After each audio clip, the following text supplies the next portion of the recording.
And welcome everyone to Thunderdome Metal Reviews, your church of heavy metal.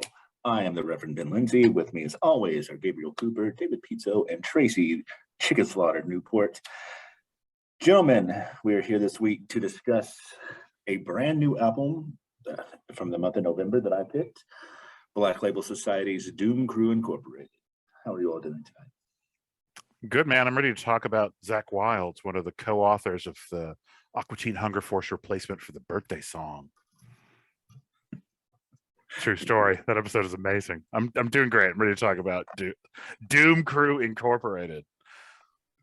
Limited liability. Yeah. GmbH. Yeah, exactly. I was going to say that. Yeah. What is this? What is this Black Label, and which society is it? Is it on? It's the Doom Crew Society. Apparently, I guess so. It has Beschränkter Haftung. That's all I know. The Doom Crew is the incorporation. The society was apparently a drinking club. Yeah, that makes sense. That'll make sense. What I want to know is what sort of act of valor did they commit for the Prussian army that they were awarded the right, the Iron Cross, the Eisener Kreuz. Yeah. The Battle of the Nations in 1813. Anyway, Tracy, how are you, man? I'm just rambling about. I'm doing good. Don't mind me. A week. It has. I try not to mind you. Don't. It's safer for you. Yeah, this week was a flaming turd, but we're talking about metal, so it's great.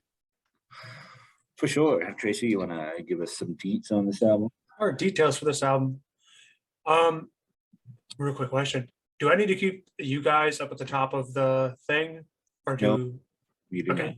Okay, you got that. Cool. Wanted to make sure no one fucking up. So move that now. Details for this Doom Crew Inc. It was released on November 26th of 2021. It is their 11th studio album. It's released on E1. And it is a runtime of 1 hour and 3 minutes. Now, it's got Zakk Wylde on lead vocals, lead guitar, and piano. John DeZavario on bass and backing vocals. Jeff Fab on drums. And Dario Marina on rhythm guitar and backing vocals. When Zakk lets him.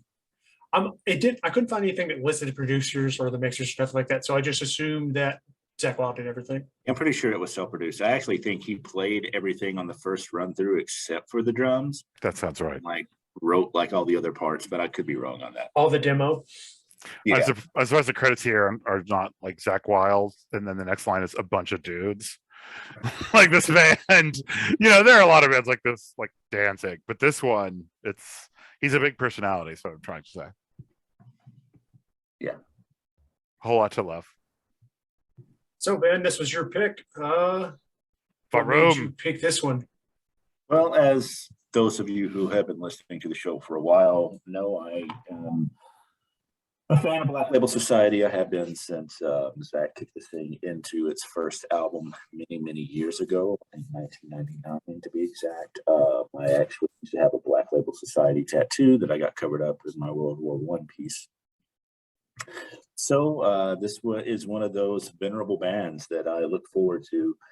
That I won't say that it is a buy on the first day of release, which who buys albums anymore, but other than me, because I'm a sucker. It's not a buy on the first day of release kind of band, but it is always, I will listen to the new one to see if I like it. So I just, when I saw it was coming out, put it on the list. So then the question is, did you like it, Ben? Well, yeah, I did. I thought that this kind of, when we did a blast of Black Label Society albums, because there for a while he was releasing one a year. He's actually slowed down quite a bit in that, or they'd be on like, God, 20. Yeah. And I thought at the time that between touring with Ozzy and writing stuff for Black Label, he still tours a lot, even though with COVID, they took a break, though they are back out on the road now for the time being anyway. I thought he was starting to burn out and the songwriting wasn't as strong and had kind of fallen off, even though it didn't really show in the albums that we did, I thought.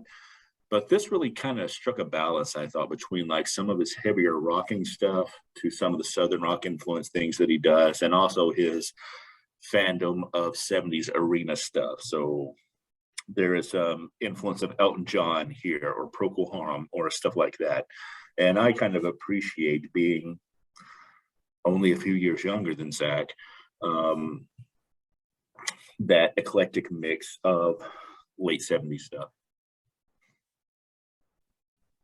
Yeah, it's interesting. That was one of the things that I sort of had going through my head when I listened to this for the first time. It really didn't remind me so much of metal as it did, 70s hard rock or even classic rock. Had a couple of sort of heavy moments, but it was keyed into the 70s a lot and a little bit 80s too.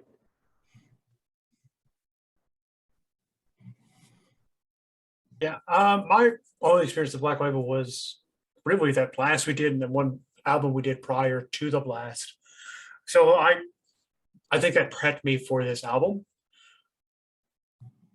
I do like it sounds like a Black Label Society, but I do have some qualms with the album, I guess, because it seems like it's written or it's ordered in the fashion of it's 3 rockers, slow song, 3 rockers, slow song.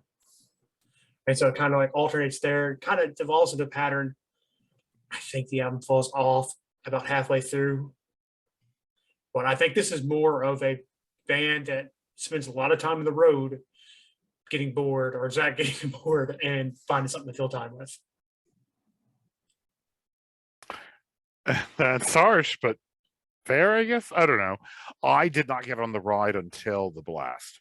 So I think I had in my mind this was another Phil and Selma side project because there are hundreds of them. But Ben's like, no, it's Zach Wild. I'm like, oh yeah. And then I was like, isn't he dead? They're like, no. So I was obviously not informed. But I really dug those albums, especially 1919. That album was a lot of fun. This album is pretty. It's well written. It's well produced. The songs I like a lot. There's a lot of rockin', I agree with you, all 70s sort of arena songs. And then there were some songs that put me to sleep. And that's okay. I understand. Like we reviewed last time a whole album of those slower things, but I don't know. The ones on here are like, I think Elton John is a fair comparison. So I'm not sure I like those songs as much as I like the faster ones. One, because of who I am as a person, and two, I like his voice. I think he has a good rock metal voice, but does he have a ballad voice? I'm not sure he does. Like, I'm not sure I quite buy it. So while those songs were pretty and okay, and I try to be tolerant of them, even though I'm like a death metal asshole, I wasn't entirely sold on those. But the moments I liked a lot. I mean, there's some really catchy, kick-ass, sort of vintage BLS songs on here. So one thing that I really appreciate about these albums and this album in particular is I love his guitar tone, and he is a guitar player first and foremost, although he has a love affair with the piano as well. But man, just his riffs, not all of them are complex, but I think they all sound good, and he has mastered the art of making them fill the sound space. So they fill up the speakers, whatever speakers your headphones or whatever you're listening to on it, in a way that some other bands don't. And that really comes down to, once again, him being a guitar player, and that's the first and foremost thing. Like, I was listening to this album again today, and not to get into tracks, but on the last track, it kind of starts off with a solo, which in my opinion was better than any of the solos on the Mastodon album that we reviewed not that long ago. And it was just a throwaway intro to the song. And so, I appreciate the shit out of the guitar wankery that goes into these albums. I think you could definitely call some of the stuff on this album guitar wankery, as much as I also appreciate some of the riffing. Like, there's one song on here, again, not to get too into it, but it basically is just a long guitar solo. It's not a song. And like, I don't know, if you're into that stuff, you'd like it, but I just find it totally useless on an album. Like, I'd rather hear a song. Or I'm going to listen to, I don't know, like Steve Vai or something. Like, yeah. Yeah, if this was like a Yingli Malmsteen album, I'd be like, that is some bullshit. But for this, for whatever reason, it works. I think it's because he stays in in a blues style pretty much the entire time. And I just like that style of playing more. Yeah. No, that's totally cool. The other thing that I really appreciated here, and this didn't carry through for the whole album, but the guitar tone is amazing, and also you get a real like Alice in Chains and Soundgarden vibe like on multiple tracks, and I think that really actually works. It drew me in a whole bunch. Me too, but that comparison is unflattering sometimes during the ballads. My head went to that same place. see, but see, he's I didn't not- like the ballads anyway, so I didn't either, but I tried to like them because I know I'm a death metal asshole. It's like I'm gonna like these ballads, and they were there. Like I went into it with an open mind. But the thing is, I agree with you. It really does take you into a grunge space, and I don't think those are successful. But the riffs, and I know I'm just being a parrot here, but the guitar tone on all of these albums is fucking amazing. The Black Label, I mean, he's he knows exactly what he's doing. He don't need no stinking producer, Tracy. It's a producer. He just jacked it into his skull and like played it in one take. Just guitar wankery straight from the spine. It's the sheer number of albums this dude has been on. I mean, not even just the Black Label albums, but then he also had Pride and Glory. He's released 2 solo albums under his own name, and then all the Ozzy, yeah. So, Pride and Glory. what's that? I mean, can you hear me now? I could hear you before. I just couldn't understand what you said. Oh, Pride and Glory Oh, Pride and Glory, yeah. is a wankery on banjo instead of guitar. Well, for one song. But yeah, that was the Southern Rock album they released, which I really liked as well. Yeah. To kind of jump on what you guys were talking about, I think that's the one thing I really like about Zakk Wylde's writing and playing is just the fullness that the guitar riffs bring, like just that meatiness to them. They give you something to chew on for a bit. And I think when they get to the solo songs, I think it kind of detracts from it. And I probably would appreciate this album more without the solo songs. Because I think part of that is in my mind, he's trying to recapture part of In This River because of how much of a monstrous hit that was. And maybe that's where his headspace is at when he's doing it. And I think the album might have sat better with me if it would have been all the slow songs at the back end instead of just kind of trickled here and there. But that's possible. But I was going to say that you could consider this as much a pandemic album as anything else. Agreed. oh yeah, And that's needs to be the self-reflection of what's going on in the pandemic, except for the fact, and that could still be the impetus for the writing, except for the fact that all his albums have ballads on every one of them. So, oh yeah, they all do. But it wasn't the first one that really started on with Fired Up. On that album. Because I don't remember if his first one. If you go back, like even the very first one has a ballad on it. Okay. So, but yeah, like I think the ballads are the weak points in this album.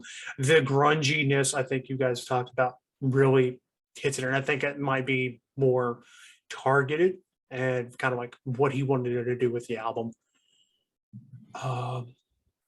His vocals with that southern bluesiness, it's very nasally. It reminds me a bit of ZZ Top and their singers and the way he sings on this album, which I think is a nice little touch.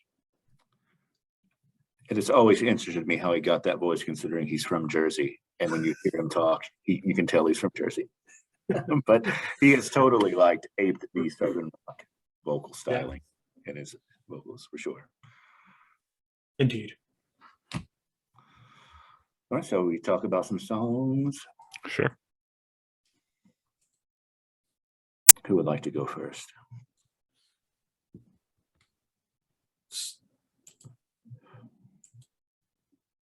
So I can still go first. So I legitimately, I pretty much like almost every song on this album that's not a ballad. I don't know. The ballads I kind of hate them. Like if this album was without the ballads, I would. I was trying to be charitable, Tracy, but yeah, I'm not a huge fan either. Yeah, because I think Set You Free is a good opener. Destroy and Conquer's a pretty solid song. You Made Me Want to Live is good, and Today's is good. Bruins is good. The Bruins is great. Forsaken's pretty damn good. Gospel of Lives is fucking fantastic. And it's just the ballads just are detrimental to this album.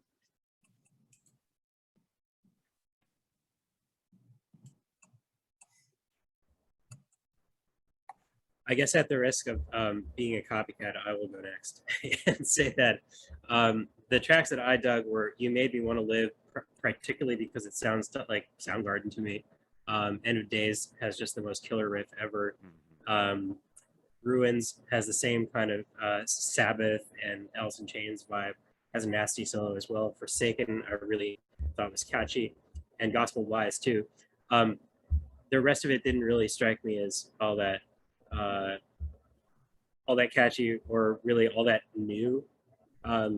It sounded like it was cashing in on a vibe that had been done a lot of times before. On Forever in a Day, I was thinking to myself, I could go shopping to this. Like, it was that kind of thing. But hey, it does have blues, and that's pretty cool. Yeah, I mean, I'm just going to three-peat this. I think the album's a little slow to get going. I really didn't like any of these ballads. They were okay, but like End of Days is amazing. That riff is so fucking catchy, and it's a cool song. I agree. Ruins and Forsaken are good. Love Rain Down, for sure, it exists. It's a song. I like Gospel of Lies a lot. Shelter Me. So there's the songs in here that are good are really good. And he always has done ballads. I'm not going to begrudge him that. I think maybe it could have been arranged differently, or there might have been fewer of them. I don't know, but he would beat me to death with a guitar for saying that. So you keep doing you, Zach. I think that the middle of the album is somewhat weak. I will agree with that. So, but I really like Set You Free, Destroy and Conquer. I agree that Gospel of Lies is awesome. I think it kind of, after End of Days, it dips a little bit. Gather All My Sins, I like quite a bit. And I like Farewell Ballad. I think that that is the best of the ballads on the album so far, and also a really good closing track. Yeah, I agree with that. Yeah, it's better than the other ones. I wish the other was a bit more like it, but what are you going to do? Yeah. All right. How does this, Ben, how does this compare to the very last record? I haven't actually listened to the very last record, except for like one time when it first came out, because it was like called their Grimmest Hits. And I just thought it was a greatest hits package, so I didn't check it out. I didn't realize that was just them being cheeky. But if you go back a few albums, this fits very well in the pocket of what Zach does. So this would be a good sampler. Some of the earlier stuff rocks a little more than this. It's more full front out heavy metal and not kind of the 70s arena rock vibe as much, but they give you what they give you.